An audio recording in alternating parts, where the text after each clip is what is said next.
Hello, this is Matt Slick from the Matt Slick Live podcast, where I defend the Christian faith and lay out our foundations of the truth of God's Word. Your chosen Truth Network podcast is starting in just a few seconds. Enjoy it, share it, but most of all, thank you for listening and for choosing the Truth Podcast Network. This is the Truth Network. Coming to you from an entrenched barricade deep in the heart of central North Carolina. Masculine Journey After Hours. A time to go deeper and be more transparent on the topic covered on this week's broadcast. So sit back and join us on this adventure. The Masculine Journey After Hours starts here now. Welcome to Masculine Journey After Hours, and we are continuing our boot camp topic shows that we're doing leading up to boot camp that's coming up in just a couple weeks. It's about 11 days out, I think, from today. And so if they wanted to go to the boot camp, Rodney, what would they do? Well, if I was trying to sign up for boot camp, I'd go to masculinejourney.org and start to sign up there. And you can get online and sign up, and then it's April 29th through May the 2nd, which, you know, I'm trying to get that out right, too, because that's where we've been screwing it up so much. It's like we all slow down, say the right date. But it's Thursday evening through Sunday noon. Yeah, if you've been listening to the past podcast or the radio show, you could have thought it was a year long. Yeah, it could have been a year long. Yeah, we've had August. We've had all those kinds of dates. Exactly. But it is April 29th through May 2nd, coming up in just a couple weeks. And it's definitely a life changer. It was for me, trying to find my way in this path. You know, I didn't know what to do. I was trying to figure out how the heck am I going to live out the Christian life now that I've been saved and actually realized that there's more to being a Christian than just saying, I believe in God. Yeah. And it's like you find yourself, oh, I'm not worthy of this. I'm not good enough at that. I'm poor over here. I need to do more. You just get all kinds of things that feel like you're getting under the weight of everything. And it's like, then I heard this show and I'm like, okay, I hear what these guys are talking about, and there's freedom and restoration and healing the heart and all. I'm like, I just want to understand what's going on, what the, get a little deeper. And that's where the first boot camp was, just kind of a take a bunch of stuff in. But for me, it was, okay, this isn't just about, go listen to some people talk for a little bit and you're going to, be better or something. It was, no, this is a way that you need to go try to address yourself continually and try to work with God on these things and really try to get some restoration, some healing from things that have been in your past. And everybody's got different stories, but through other people's stories, you find ways to get healing for yourself. You do. For me, my first boot camp, actually the topic we're talking about today was a huge eye-opener. And we're talking about spiritual warfare. I was raised in a church that never really talked about it. Mine never did. And so I had no concept of it. And so when you don't, you hear, there's the devil out there, right? I mean, that's in Scripture, but they didn't really teach what that really meant in a practical daily application. And you didn't want the boogeyman after you? Yeah, but, for me, what it leads to, and John talks about it, at the boot camp when we were there, was, it leads to this feeling of, well, if it's just you and I, God, and things are screwed up, it's probably all me, right? Or it's, God, you're not pulling your weight, or whatever it is. Right. But there's more in the stage than that. Right, and that's where the enemy had used our earthly fathers, and we tend to project however our earthly fathers treated us onto God, right? Mm-hmm. Like my personal father was always looking for the failure in whatever I did. So it became the point where nothing was ever good enough. And I kind of felt that way with God. The Christianity is a bunch of do's and don'ts, and I'm going to fail anyway. So why should I try? And for me, the camp was all about a relationship with God, how you build that relationship, what a healthy relationship with God looks like. And so you can, I encourage everybody to come out to the camp. And warfare is just one piece of that. For me, the warfare is the enemy beating you down where you're going to shine. God created us for a reason, and only God knows what he created us for. But wherever that's at, chances are that's where the enemy's beating you up at. And so as you continue through life, yeah, you're going to run into trials and tribulations. I mean, the Bible tells us that. But where God wants you to shine, that's where you're going to feel the most resistance. Yeah, and that's where I always go back to. That's what I love about like Robbie's analogies. They're easy to remember. So when you talk about the whack-a-mole, that's something that, hey, you always relate back to whack-a-mole. So Satan sees God's glory rising up in you, and what's he going to do? He's going to whack you down as soon as he sees you popping out of that hole, and that's what he's there to do, and that's what we've got to figure out. Oh, I'm being attacked, and how am I going to resist that? Yeah, and he's very, very proactive. He tries to take you out well before that. I talked about, I think it was last week, that growing up I was an extreme pacifist. But I've always loved war. I've been enthralled by the history of warfare. I became a world-class, or at least a U.S. champion at war games. And yet I don't want to hurt anybody. And one of the things this talk did for me was sort of focused on what the battles are that are worth fighting, right? And that we are to be in battle. And if you're walking around like I did, and we're not in a world at war, we're cruising along, you're kind of strolling through no man's land, and you're going to take a bullet. Mm-hmm. Yeah, there's something about when you realize the context of the world that we live in. John talks a lot about, it's a love story. Yeah, it's a great love story between us and God, but it's cast in the midst of war, right? The enemy was defeated, but he was cast down. He's not dead.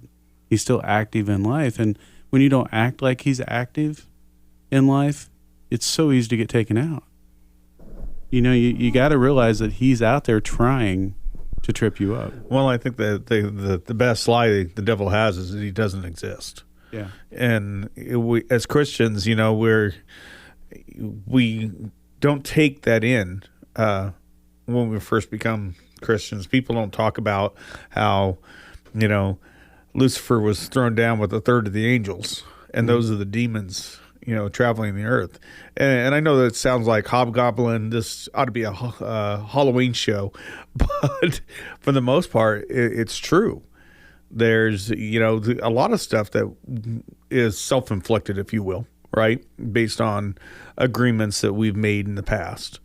But there's a real enemy out there, and he will take you out if you let him. Yeah, and the other side of that coin is, okay, Satan has way more power than what everybody thinks he has, because he's not omnipotent, he's not omniscient, he's not everywhere, he's That's not correct. all-knowing. He goes about, seeking who he may devour, but he is limited in his power. He is a created being. Yeah, he can't read your mind, right? But he can read your reactions. Oh, he's been reading reactions for a long for time. Generations, right? And he's known your whole story longer than you have. He's studied you better than you've ever studied you. Right, and so he knows exactly what works on you. Exactly. That's where we talked about earlier about it's very personal with him. Mm-hmm. Well, that's what he's so good about. He figures out how to get you to fight the wrong battle. In my case, he had me fighting everybody else on the highway. He had me throwing my tennis racket all the way across the court in anger. Oh, you're good at that, though? Oh, yeah. I could throw it a long way. But he chose to find ways to get me to fight myself as opposed to fighting him like I should have been doing. And he's a master at it. We don't realize, unless we really have somebody tell us about it and teach us, that there's this whole other universe that's right past the end of our nose with characters in it that we can't see, but they're there, they're real, and there's a war going on, and we're a part of it without realizing it in most cases. Yeah, that's back to what Jim just said. When he can convince you that he doesn't exist, or that he's either got more power, or he's something other than what he really is, he's winning. Yeah, the shame is, I can only go off my personal experience when I came to Christ. There was a great celebration in the church, but there was no teaching behind it to say, oh, this is what you're really in for now. Yeah. Right? And so what happens is you have this great high, and then all of a sudden life smacks you in the face again, and the enemy ups his game, and you just think even deeper how big of a mess up I am. Right? But Sam, nobody's going to come to Christ if you tell them up front, hey, by the way, there's a bunch of there's an enemy out there. When you come to Christ, you're a target now. Yeah, but you're still a target anyway. Yeah. Right. I mean, it's kind of one of those things that, I mean, you're right. You're probably more of a target at that point because you could convince others to kind of come to Christ. But he doesn't leave you alone. No. Let's say you're listening to the show now and you're not a Christian. Is life easy? Not mine. No, wasn't I mean, before. It's not now. It's not easy for any of us. And the enemy hates us because we're God's creation, even if we don't believe that we're his creation. Right. And that's the best part, is at least now I get to finish well. Yeah. You can do something about it, Yeah. right? Uh-huh. You can stand up and say, all right, you're men, ain't you? And fight. One of the things that, and this is leading to another story, but we are spiritual beings in physical bodies. And in this country, we're not, most people, people will say, well, I'm very spiritual. Well, yeah, that's no surprise. But one of the things that has amazed me in counseling is how many people will say, I've never talked to anybody about this, and you're going to think I'm crazy, and I know what they're going to say. They're talking about a demonic attack or something in the spiritual realm that they were totally unprepared for. And I've encountered demons in a very literal sense, and it's not as uncommon as you think. But you ask 9 out of 10 people, oh no, you're crazy. In fact, there are people out there right now, oh, he must be crazy. That is the world we're living in, is a spiritual one. The physical is just, to me, it's like the governor on an engine. It keeps you from going crazy, but it's not that. We're not this body. Thank God we're not this body we're all suffering in right now. Well, it's also safer to not believe that you have an enemy, that there's not somebody out there who's working against you. It becomes more comforting that, okay, well, if I just do the right things and I make the right decisions, then everything will be okay. And not realize, no, there's somebody out there shooting at you. Yeah, I'd rather know there's a sharpshooter out there. But I guess just if you get hit right, ignorance is bliss. You're taken out. It doesn't really matter. The After Hours show is a place where we kind of go deeper into some of it. And I was going to share a story that on the surface seems like a really silly story. I do a lot of streaming of TV. I don't have cable anymore. I don't have any of that. And I have a lot of different apps. And I have apps that will freeze, on me, as I'm trying to watch something, especially like sporting events, and it drives me crazy. And you would think that, my anger is because the app's freezing. What my anger, when it really gets down to it, is I've read and I've put in place this type of switch, or I've put in this type of, new, it's not RG6, it's like 8 or something that's so much faster, and I've done all these steps that should prevent it, and it doesn't. And the reason I get so angry is because the enemy tells me, yeah, you really are stupid. You're not going to get it. You're an idiot. Other people get this much easier than you. And the anger's really not at the thing freezing, a little bit, because, you want to see the punch or you want to see the throw or whatever it is. But it's more the anger of the warfare that's going on underneath it, right? It's those things that, you should be smarter than this. You should be able to do this, all these kinds of things. And that's where the battle is fought. Because what I can find is I can get in a really crappy mood and the dog will even start running, because he hears my voice change and I use different words and boom, he's gone, and my son just kind of looks at me and shakes his head, it's like it'll unfreeze in a minute, and I'm like, no, it's not the point. He doesn't get it. The dog knows you're a fierce warrior. Yeah. The dog's smarter than I am, obviously, but yeah.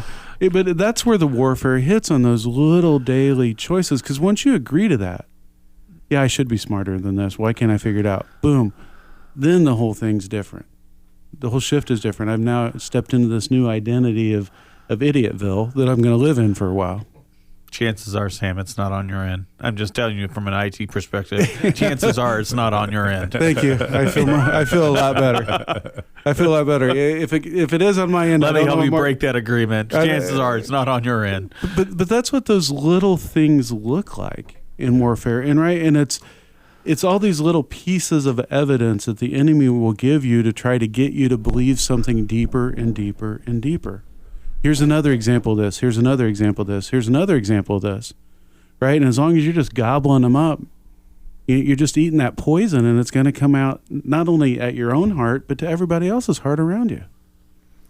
Expectations are the big problem for me as well. I spent almost 44 years as a computer programmer, systems analyst, and when I get on a website, I just have fits, smashing my fist against the desktop with the way they've done it, which makes absolutely no sense whatsoever. And I drive my poor wife just crazy with my antics at my unrealistic expectations, as she refers to it, where I want it to work the way I think it should work, not the way the idiot programmed it. So there's other idiots than just you. Okay.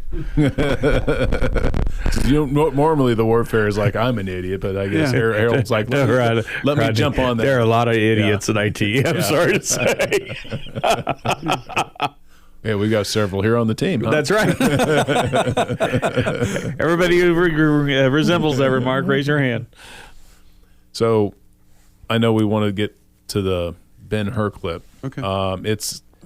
It's basically the movie, that's the trailer, and it's a movie set in the time of Jesus' crucifixion and everything, where basically the Roman occupation is the larger war, the larger battle going on, that brings these two men that are Jewish into a fight with one another, because one decides, I'm going to go with the flow and I'm going to go be Roman, and becomes a big war hero and things of that nature, and battles in the arena and the chariot races.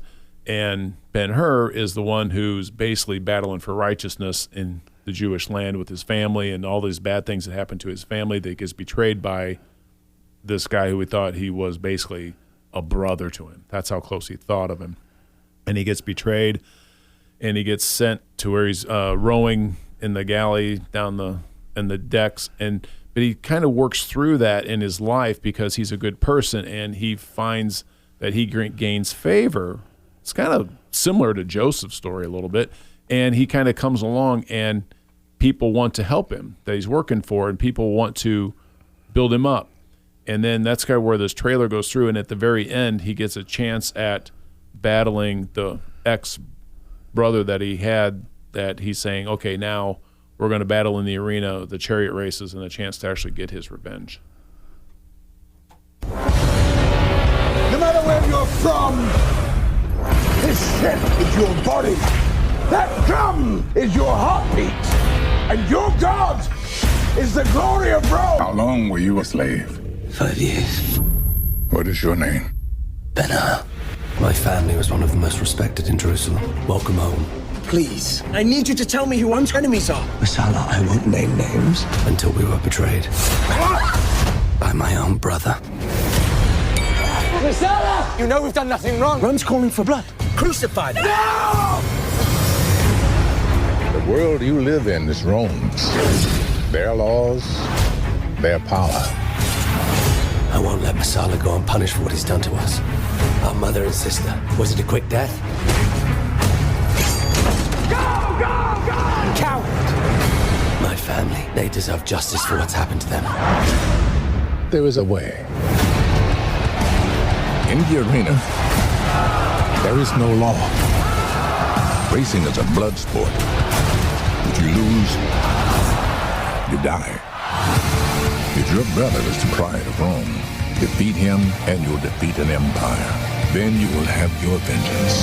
You have a voice. People would follow you. I would follow you. Go, go, go! Should have stayed away. You should have killed me. I will. Remember, first to finish, Last to die. Are we having fun now, brother? Stand and fight! Stand up now!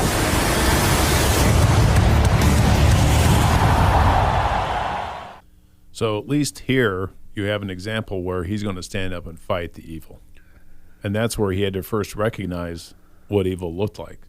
And unfortunately, what it turned out to be was basically someone that was so close to him, a friend that he called brother. And he had betrayed his whole family and ended up basically putting them all in chains and under Roman occupation. And that's one of those things where, hey, really understand what is worth fighting for and then stand up and fight for that. Right. So, after hours, agreements, what's some things that you battle against on a daily basis that you have to protect your heart so that you can rise up and fight? You know, if you're living in that place of agreement, we go back to the open range clip. You know, I'm just a shopkeeper. I'm just a freighter, right? I don't qualify for one reason or another. So if you don't protect it at that level, you can't rise up effectively and fight in the bigger fight well. You may fight quickly, die quickly, right? Fight bravely, die quickly. Yeah, whatever. You know, whatever. I butchered that up pretty good. So what are the things that you guys have to guard your own heart against to be good enough to not be good enough to be in a place where you can fight well? For me, it's being taken advantage of. You know, I'm always, growing up, I was the nerdy little kid who, IT, got stuck on the front line of the football team because I was heavier than everybody else, couldn't run that fast. And so I had, basically so-called friends who would stab me in the back. They'd act one way when it was just me and them, and they'd act another way when they're around other people. And so it became, getting used. Hey, we want to hang out with Jim because XYZ, right? And that continues on into, my adulthood. I was getting used, in my first marriage, and I let that go on for years. I'm not telling everybody, go out and divorce your wife. That's not what I'm saying. But what I'm saying is, for me, it's something I constantly struggle with. Even today, I struggle with, making an effort, to help somebody out and then being ungrateful in the process. And then that all comes rushing back while I'm just getting used again. And I'm letting them do it. I'm letting them pick on me, so to speak. And so I struggle with that. That's one of my personal struggles. Yeah, I resist entering into the battle. I let the enemy take me out before I ever even get in. So if it's with my kids or my spouse, it's just a matter of, there's that agreement that I've made that says I'm always this way and they're always that way. That always and never pop up so often in my life where it's like, well, I already know the foregone conclusion. And when something happens, I go from mild and meek, not wanting to enter, to just going overblown and just jump in and go with both feet right into the fire, and I explode. So that's where I've been working really hard at being able to recognize it earlier, understand that's what, okay, so this is where it's going to go. If I'm going to explode on this, how do I basically be able to change my attitude and view towards this? And one of the things that helps me the most is to understand that there is this larger battle. Mm-hmm. And it's not, this is somebody accusing you. And are you going to believe what the accuser says? Or are you going to believe what God says? Right. One of the things that's been an issue in my life is I'm either 100% or I'm 0%. And choosing the 100% isn't always a wise choice in my life. But what the earlier conversation reminded me of, and one of my favorite, most contemporary Christian musicians and Bible teachers is Michael Card. And he has what he calls bullet theology. And basically, he won't argue with you about anything if the outcome isn't so important that he's willing to take a bullet for it. So will I take a bullet if somebody says, you admit Jesus Christ is not the Son of God who died for your sin, or I'll shoot you? Pull the trigger. But we fight over so many things that are so inconsequential. Red and blue, God doesn't care what the politics are here. He cares about the outcomes, but what he really cares about is the relationship with each one of us as individuals, and we're all unique. And he will meet you at your point of need, and he will walk you through it if you're seeking him. And if you're not, you're on your own. Mm-hmm. And that's not a good place to be. But the battle is won if you are following him, and the battle is lost if you're not. And if we could focus on that instead of, who became mayor of Whoville, those things just aren't important. And we can fight the right battles if we'll focus on what is important. It can't be Idiotville because I'm residing there. Well, you could be mayor, Sam. I could be mayor. Well, I almost bursted out in laughter, realizing that you and I are the contrasts in the group. You're the biggest, I'm the smallest. And yet, when you said 100% or zero, I almost laughed because my wife is always talking about how I'm all or nothing.